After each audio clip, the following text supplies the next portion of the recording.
Մայիսի 30-ին Հայաստանի բոլոր մարզերից ժամանած պատանի հրշեջ փրկարարական թիմերը հավաքվել էին մեկ հարկի տակ մասնակցելու պատանի հրշեջ փրկարարական մարզաձևի առաջնությանը։ Պարոն գեներալ-մայոր, Հայաստանի Հանրապետության պատանի հրշեջ փրկարարներից հանրապետական մրցաշարի մասնակիցները ձեր այցի կապակցությամբ շարված են։ Գնդապետ Միրզոյան։ Ազատ։ Ողջույն ձեզ։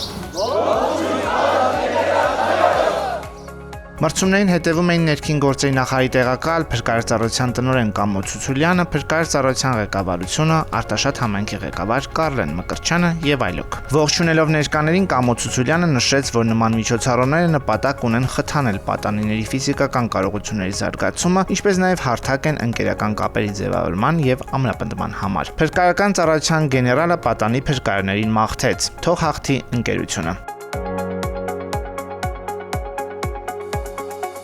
Մրցումներում պատանի փրկարարներն ուժերն էին չափում ձգումներ պտտած ձողի վրա, հրում հատակից,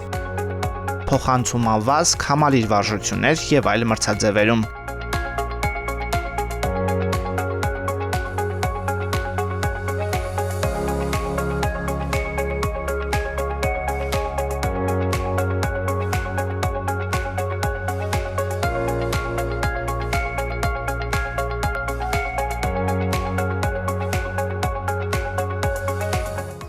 Համառ պայքարում հաղթեցին Կոտայքի մարզի պատանի փրկարարները, իսկ երկրորդ եւ երրորդ տեղերը զբաղեցրեցին համապատասխանաբար Արարատի եւ Վայոց ձորի մարզերի թիմերը։ Լավագույններին պարգևները հանձնեց փրկարարծառայության տնօրենի տեղակալ Արսեն Մկրտչյանը։ Հաղթանակներից, մեդալներից ու պարգևներից առավել արժեքավոր էին պատանիների ջերմ ու մտերմիկ շփումները։ Այս տրամաբանությամբ էլ թիմերն իրար հրաժեշտ տվեցին նոր հանդիպման ակնկալիքով։